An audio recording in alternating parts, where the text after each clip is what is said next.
The sky over the Arctic Circle was never truly dark anymore. Not because of stars or the moon, but because Earth had changed. Cities floated in the atmosphere, wrapped in glowing domes. Satellites buzzed like bees across the heavens, forming dense webs of data and energy. And beneath it all, far from human eyes, deep under the frozen ocean, something stirred. A transmission. Old, alien, and full of hate. Humans had nearly wiped themselves out 5 centuries ago. Wars, viruses, pollution. Then, salvation came from desperation. Genetic rewriting, machine-mind fusion, atmospheric detoxifiers. Humanity didn't evolve. It rewrote itself, piece by painful piece. Earth became an apex world, not by nature, but by design. What emerged wasn't just human anymore, it was post-human. Taller, smarter, united by a hive mind called the Cord, and ruled by the Ascendants. 8 engineered leaders with intellects beyond understanding. Most people didn't remember the war, the first war, the one with the Syrians. It wasn't taught anymore. The Cord blocked unnecessary memories from the collective.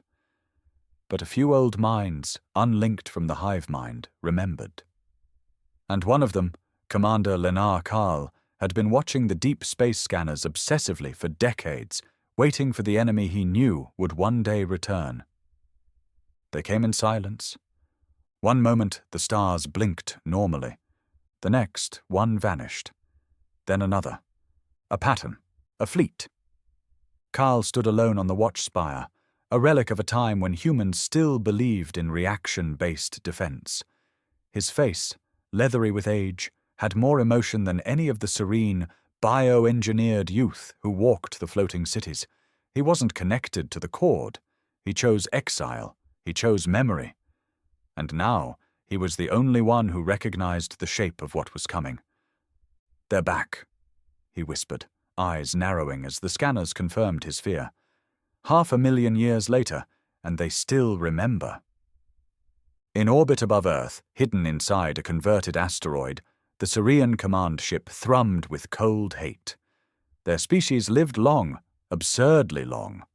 To them, 500,000 years was just a pause. Their last war against Earth had ended in mutual devastation, but the Syrians remembered how primitive humans had been. Fire and iron, just learning to stretch across stars. They expected Earth to be a barren memory, a graveyard with bones and dust. They were not prepared. In the capital sky city of Solvana, a whisper passed through the Cord. Not words, but something like an unease, a pulse in the collective mind. Something ancient had woken. The Ascendants paused. Their silver eyes turned to the stars. Then, without ceremony, Ascendant Prime issued the command, "Prepare for First Contact Protocol Theta." To most humans, it was nothing, just a nudge in their minds, a subtle shift in daily patterns. But to the ancient systems built for extinction-level threats, Theta meant war, the kind that left no survivors. Meanwhile, Karl loaded his old weapon, a bulky kinetic rifle from the 25th century. Useless, probably, against modern shields, but it gave him comfort. He keyed in the emergency signal, one that would force the Ascendants to give him 5 minutes of attention. "I warned you, bastards!" He growled into the console, "And now they're here. Let's see if your engineered peace can handle real war." The reply came, not in words, but in a face, Ascendant Violis, her features eerily perfect, genderless, barely human. She tilted her head, studying the man like a curious insect. "You were correct, Karl. They remember us, but we are no longer the same species they left behind." Karl smirked, tired and bitter. "Neither are they. You think Earth is ready?" Valis didn't blink. "Earth doesn't need to be ready.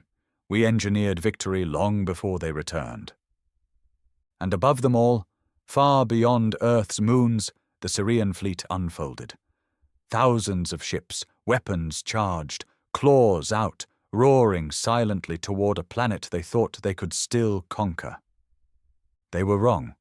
Earth had become something far more dangerous than they ever imagined. The first Syrian ship breached the solar boundary with elegance and menace, a silver leviathan sliding through the blackness like a serpent in dark water. Its sensors began mapping the system, looking for human signals, outdated tech, signs of the crude species they remembered. Instead, it found nothing familiar. No primitive space stations, no clumsy fighter craft, no buzzing comms traffic. Just silence, and then static. Then a voice. "You are trespassing in sovereign Terran space," it said, calm, without accent or origin. "Turn back or be deconstructed." The Syrian commander, Varkoln, last of the old breed, laughed in his pod. A dry hiss through his mandibles. "Still posturing, still delusional," he spat to his second. "The humans still bark like they matter." But deep in his mind, something flickered. Doubt. The static wasn't crude. It wasn't jamming. It was intentional masking. That voice came through a signal layer he didn't even understand. And that was a problem. On Earth, the chord rippled like a disturbed ocean. Across the world, post-humans paused mid-step. Cooks in sky restaurants dropped utensils. Engineers halted mid-flight in vertical elevators. Children blinked out of VR dream school. Something ancient pulsed in the chord. Ascendant Prime, the one who remembered most of what the chord filtered, stepped into the council hall of thought, floating high above the Pacific. "They've crossed the line," he said. "Let them," Ascendant Vilus replied. "They won't make it to orbit." Commander Karl wasn't in that room. He had taken a ship, a dirty combustion replica freighter retrofitted with nuclear boosters, and was already punching past Mars. His coordinates were locked on the old lunar defense grid. Earth's first real weapon, forgotten by most. But Karl knew it was where the war would start again, and maybe end. Back in the void, the Syrians were preparing to test the waters. A scout ship, sleek, long, armed with plasma tethers and atmosphere eaters, detached from the mothership and flew directly toward Earth's upper orbit. Halfway through its approach, something shimmered into existence. No heat, no sound, just a ripple. Then a spear of white light, thin, direct, surgical, cut through the scout from hull to core. The ship split in 3 perfect pieces. No explosion, no debris, just a clean, silent death. Syrian commanders stared. "What was that?" whispered one. "No reaction engine signature, no thermal output." Varkoln hissed. "It was a strike." "From where?" Another shrieked. But Earth gave no answer. Inside the planet's defense core, buried miles below what used to be Iceland, an ancient AI known as Gaian Protocol awoke fully for the first time in 500 millennia. It didn't speak. It didn't warn. It simply accessed the planetary weapon system labeled Aegis Doctrine, Event Omega. Earth had engineered itself for ascension, but it had also prepared for annihilation. Every satellite in orbit now turned slightly and became a weapon. The sky itself seemed to watch. Still, the Syrians didn't flee. This wasn't just about conquest. This was vengeance. 500,000 years ago, their fleet had been defeated by a suicidal human strategy, collapsing their own moon and sacrificing entire continents to destroy Syrian flagship cores. It had taken their empire thousands of years to recover. They had etched that humiliation into their bones. Now they were here to finish what was started. But this time, they faced a species that engineered its survival. Commander Karl arrived at the moon base and triggered a cold start on systems that hadn't been touched since Earth's early expansion days. Lights flickered.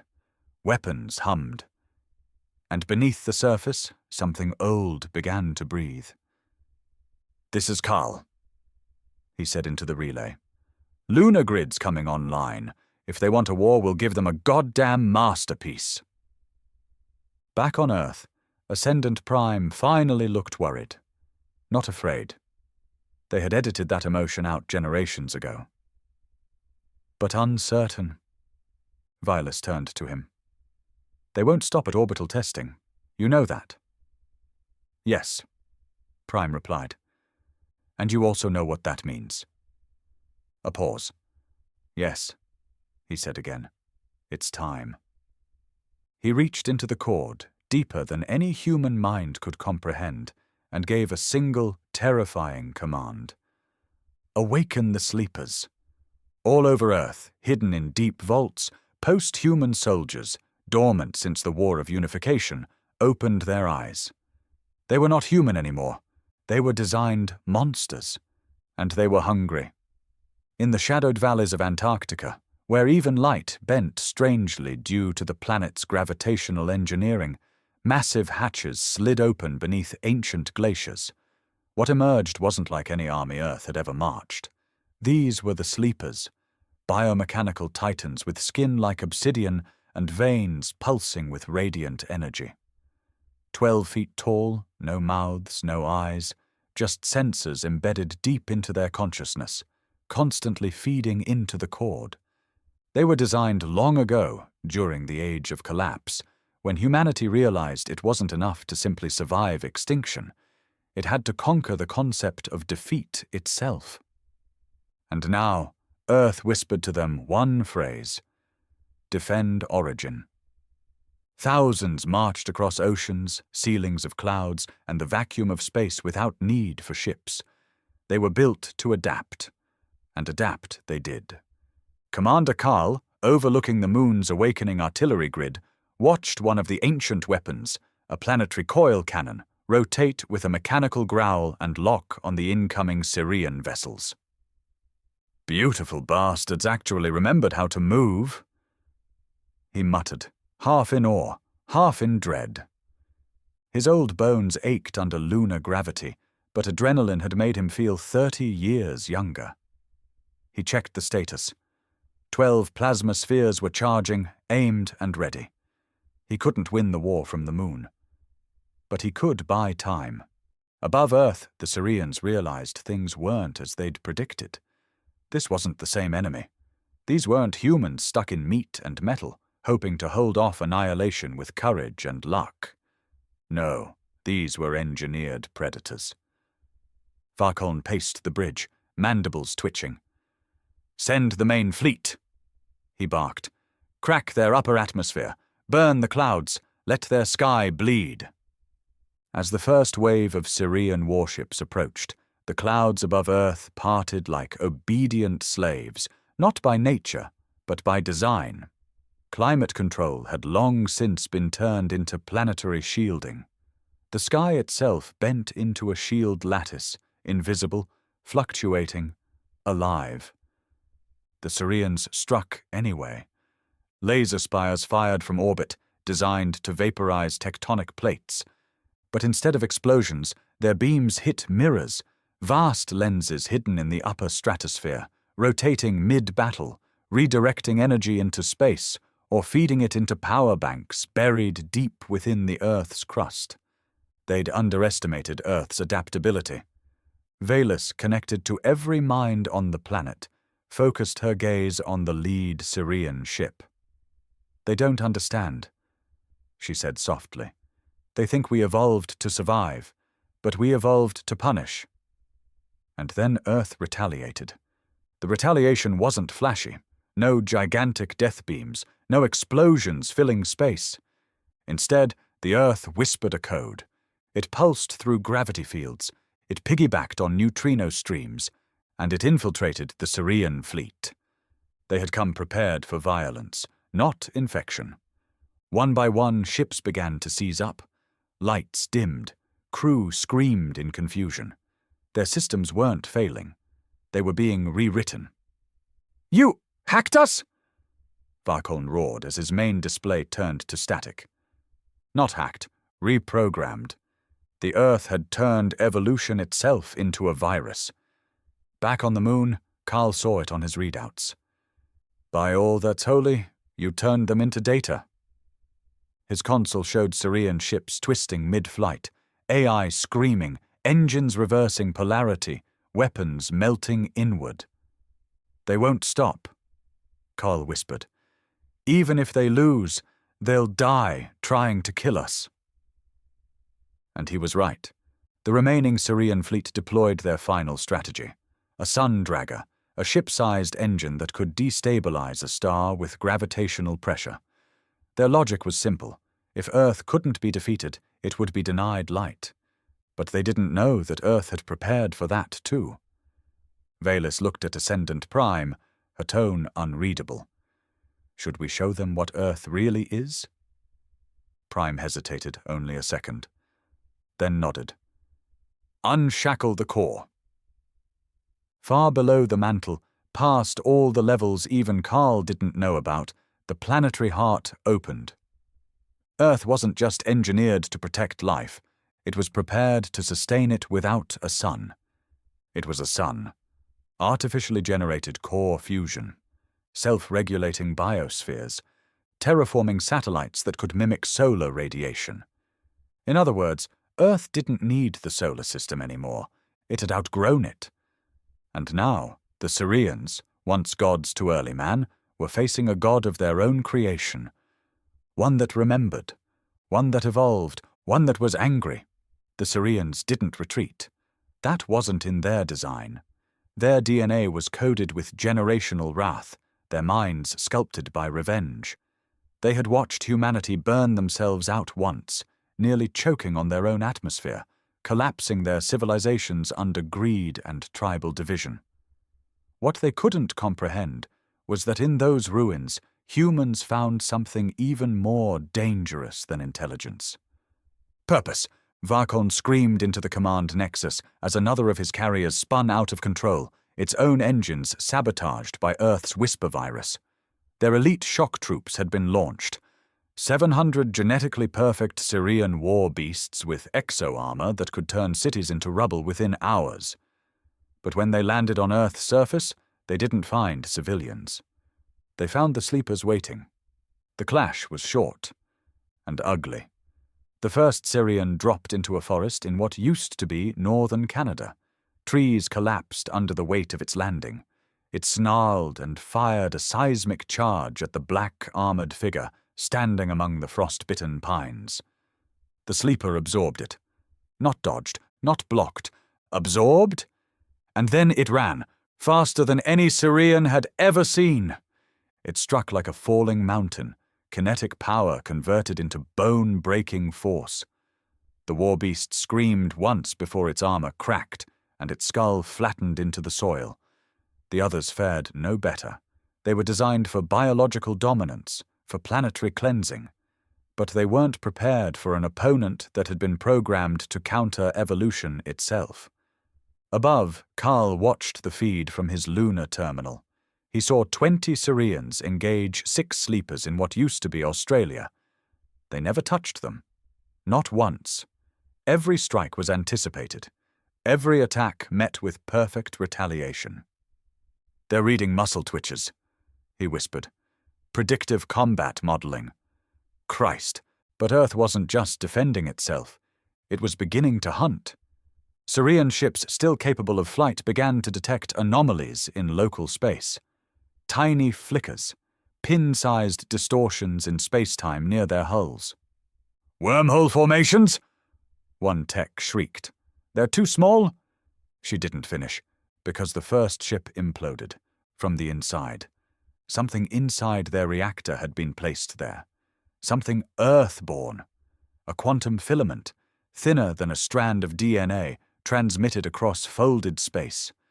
Earth wasn't firing weapons. It was teleporting death. Valis stood alone atop the ether spire, Earth's tallest structure, piercing well into low orbit. Wind blew gently around her synthetic skin. She closed her eyes, interfacing with the cord. She felt the rage ripple across her people. Not just survival instinct, not defense. Rage. Rage that something would come back after 500,000 years to try and snuff out what they'd become. Rage that after building a perfect society, no hunger, no war, no death from disease, someone still thought humanity deserved to die. And beneath that rage, something worse. Humiliation. The Syrians didn't just come to destroy Earth. They came because they never believed humans deserved to have survived in the first place. "We gave them art," she whispered. "We gave them forgiveness." But Earth wasn't forgiving anymore. One by one, the outermost Syrian command ships began to vanish. Not explode, not flee. Vanish. Their coordinates erased from existence. "Where are they going?" screamed one surviving tech aboard the Syrian flagship. No answer. Just silence. Because those ships weren't destroyed. They had been relocated to a place Earth had constructed at the edge of known space. A prison between dimensions, locked outside time. Earth didn't need to kill its enemies. It could simply make them not exist anymore. Varkol, now alone, his ship burning from 1,000,000 micro-hacks, fell to his knees. His war was lost. But even then, his pride bled through the terror. "You think this is over?" he whispered towards the image of Earth on his final screen. "You freaks. You twisted shadows of men. You think this is victory?" Valus appeared in the display, her eyes glowing with eerie calm. Her voice didn't carry anger, just inevitability. "Number, this isn't victory. This is evolution correcting a mistake." The connection cut, and his ship, once the pride of a galaxy-spanning empire, began to fold in on itself. Not explode, not burn, just vanish, as though it had never existed. And on Earth, silence returned. But this time, it wasn't peace. It was dominion. The days that followed weren't days at all. Time, as most knew it, bent beneath the gravity of Earth's ascension.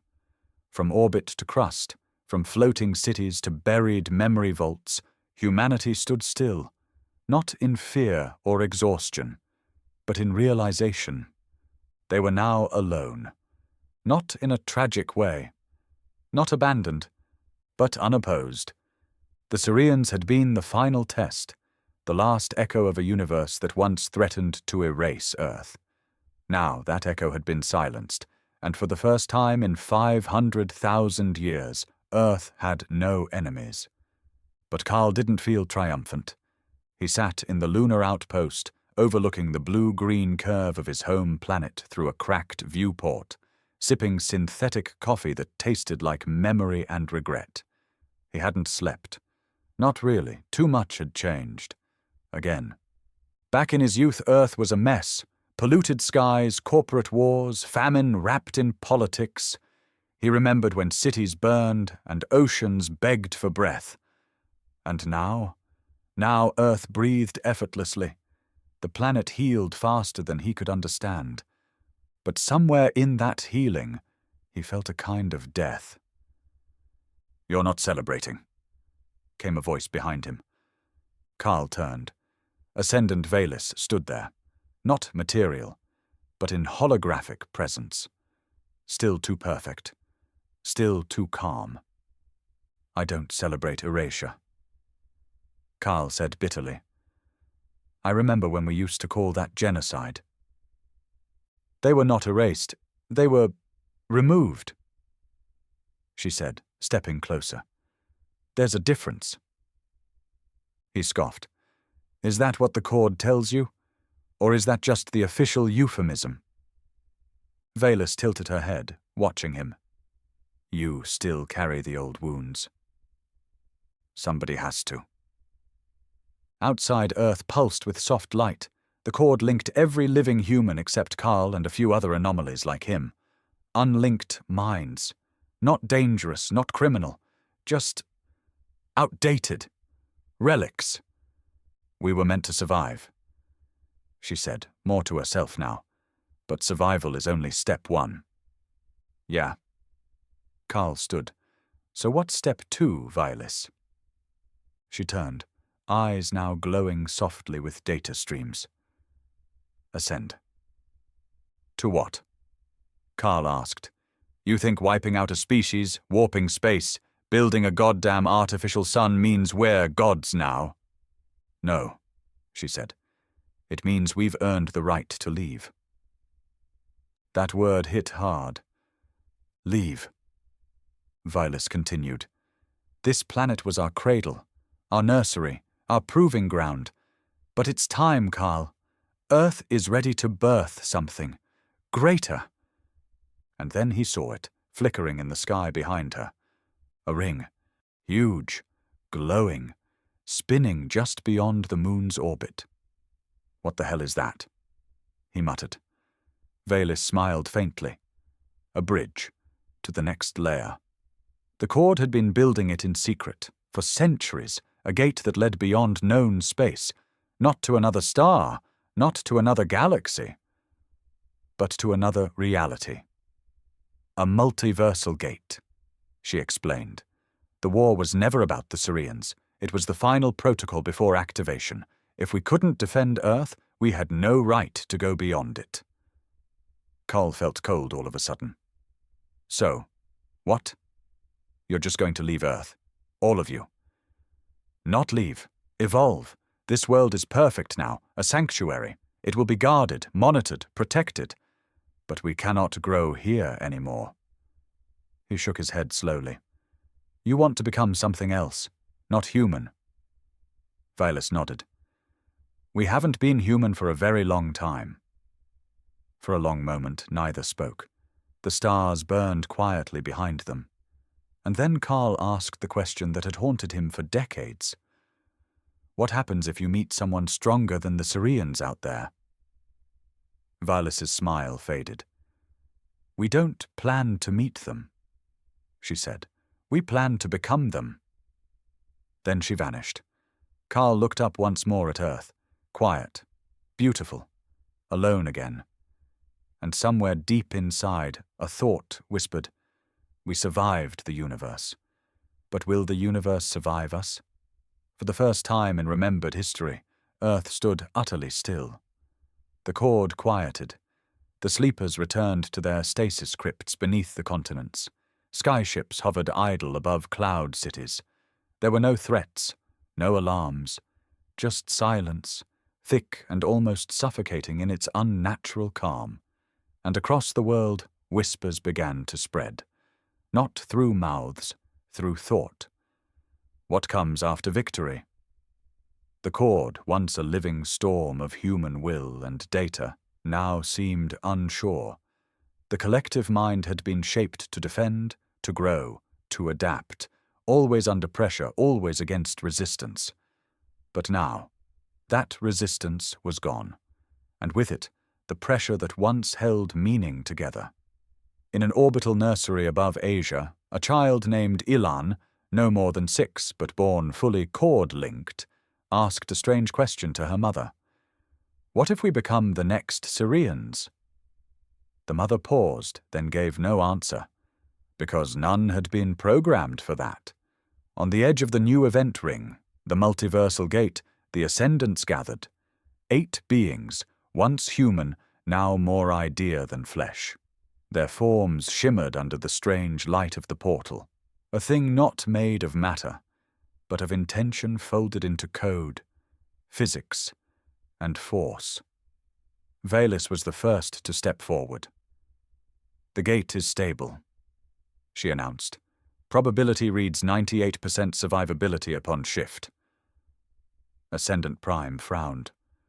Only 98. A human error was accounted for. Veilis added coldly. Commander call.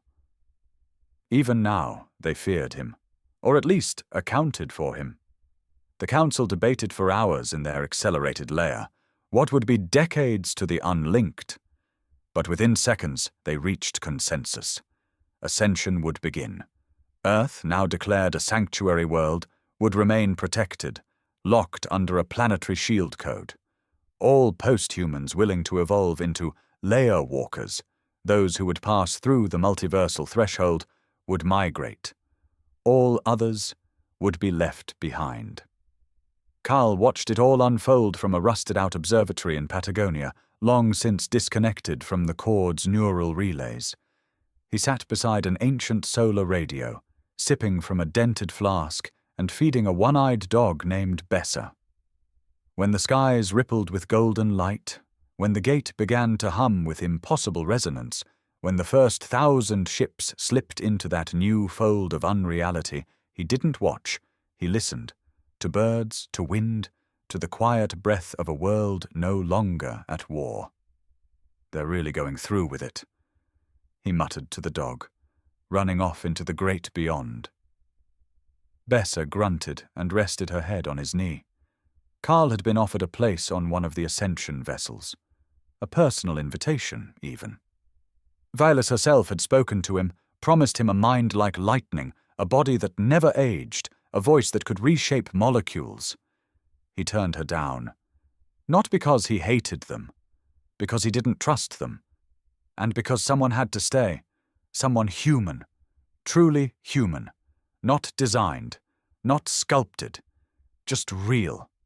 Back in orbit, the last ship entered the gate. A wave of energy rippled outward, not destroying, not scarring, but sealing. The ring imploded into a point of white fire and vanished, leaving nothing but vacuum and silence. It was done. Earth was empty of gods, only humans remained. And as the years passed, those few left behind began to live in ways their ascended kin had long forgotten. They fished, they laughed, they fought stupid little fights over fences. They fell in love, they cried, and slowly, quietly, the cord began to dissolve, not out of failure, but because Earth didn't need it anymore. The war was over, the future had moved on, and maybe, just maybe. That was what victory really meant. 10 years passed, then 20. The Earth healed in ways even the cord hadn't anticipated. Forests, once pruned by algorithms, grew wild and uneven again. Rivers rerouted themselves as ancient dams cracked and crumbled without maintenance. The skies grew darker, not with pollution, but with mystery. There were fewer lights now, fewer floating cities. The systems still worked, of course. Satellites still orbited, energy grids still hummed beneath the surface, but no one was really paying attention. Because no one had to. The Ascended were gone, and those left behind had chosen not to chase them.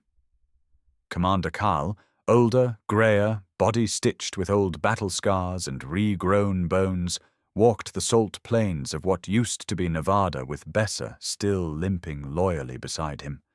His hair had turned to snow, but his back hadn't broken yet. He had become something of a myth. Children whispered stories about him, the last man the gods had spoken to, the one who said no, the man who stayed. He hated those stories. He wasn't a hero, he was just stubborn. In an abandoned observatory near the old Denver ruins, Carl turned the crank of an analog radio, one of the last of its kind, and scanned frequencies. Not looking for Syrians. They were gone. And not listening for the cord. It had finally gone quiet, its great mind dissipated into raw data, waiting in case someone needed it again. He was listening for something else. Signs, not cosmic ones, human ones. He had heard faint voices now and then. Other survivors, other refusers like him. Some were ex-soldiers. Others were families who unplugged from the cord before ascension and hid in geothermal vaults. Others still had simply woken up late, born post-link, with implants that never activated. They were all over the planet now, scattered, untethered, real. It was messy, but it was life, and it felt like humanity again. One morning he got a signal. Not static. A word, a voice. Sanctuary confirmed. Seeding complete. Requesting contact. Repeat. Requesting contact. He froze. The voice wasn't from Earth, but it wasn't alien either. It sounded familiar. He rerouted power, boosted the receiver, tracked the signal source. Low orbit. then descending. Fast. Carl grabbed his scope and aimed it toward the horizon just as something broke through the cloud line. Not a meteor, not a starship, a seed pod. Sleek, smooth, pale metal streaked with quantum burn scars. It landed near what used to be Colorado Springs, folding into itself with a sigh. He didn't wait. He grabbed his rifle, a relic, still loaded with old-world kinetic slugs, and set out. Besser kept pace, limping but loyal. He reached the pod by nightfall. It stood silent in the dust, faintly glowing with lines of light pulsing like a heartbeat. Then it opened. A figure stepped out. Not ascendant, not Syrian, just human, young, dark-skinned, female, maybe 25. Eyes wide, breathing heavily. She looked at Carl like she recognized him, like she'd seen his face 1,000 times. "You're real," she whispered. "You're still here." Carl narrowed his eyes. "Who the hell are you?" She stepped forward, hands up. No weapons. "My name's Lani," she said. "I'm second generation, from the other side." His grip on the rifle tightened. "From the gate?" She nodded. Then she said the words that chilled him. "They failed, Carl. The Ascendants. They made it through the first fold, but something was waiting. They're gone. All of them." Silence fell, just the wind, and Besser's slow panting. Carl didn't move. He didn't speak, because deep inside he'd always known. Earth had been the only thing that ever survived the universe. Everything else? Everything beyond? It was hungry. And now, something had survived them, and it might just be coming home. The fire crackled low as the night wrapped the plains in cold silence. Carl sat across from Lani, his eyes locked on the orange flicker of flames, but his mind 1,000 light years away. She'd said it so plainly. No hesitation, no ceremony. They're gone. The Ascendants, the post-human gods, Earth's engineered future. Gone. "I don't believe you," he finally muttered, jaw clenched. "They built themselves to outlive death itself." Lani didn't flinch. They didn't die. They were unmade. That word again. Unmade. She poked the fire with a stick, her eyes watching the embers swirl. They crossed through the multiversal fold. They thought they were stepping into a blank canvas, a new dimension waiting for colonization. But it wasn't empty. Something was waiting. Something that remembered us. Carl turned slowly. Us. Humanity. His heart dropped a little. "We weren't the first to build a gate," Lani whispered. "But we were the first to survive our world long enough to activate it. And whatever's out there, whatever's in that other layer, it saw what we did to the Syrians. It saw our war algorithms, our sleep soldiers, the Cord's evolution virus. It studied everything. And it hated us." Carl stared at her. "You're telling me we opened the door into something worse than what came before?" She nodded. "The Ascendants tried to fight it, tried to reason with it. They called it a conscious frontier, but it didn't care. It doesn't speak. It doesn't need. It just consumes." The wind howled through the canyon as if to underline the finality in her voice. And now it knows Earth exists. Carl stood, blood pounding. His instincts screamed. He looked to the stars, not in awe, but in calculation. How long? How fast? What weapons did they leave behind? Lani seemed to read his thoughts. "It's not a fleet," she said. "It doesn't invade in ships. It doesn't arrive. It infects." His face went still. "You were followed." She looked down. "Yes." Silence again. But it was no longer quiet. The land felt wrong, like it knew what had just been spoken. Carl stepped back toward the observatory, motioning for her to follow. "You brought it here," he growled. "I am here because it's coming," she snapped back. "Because something's got to be done before Earth sleeps too deep. before it thinks it's safe." Inside the observatory, Carl tore a panel from the wall, revealing a black console, dormant since before ascension. Analog fail-safes, physical locks, mechanical triggers. He flipped a switch. The earth hummed. Old systems woke. Vaults unsealed. Data caches once thought erased flickered back into being. The cord didn't return, but the Guardians did, half-sentient constructs built to stand in the shadow of Earth's fall, should it ever come again. They had no minds, just instincts, and weapons. "What are you doing?" Lani asked, stepping back. Carl didn't look at her. He was staring at a display showing a vector through the solar system.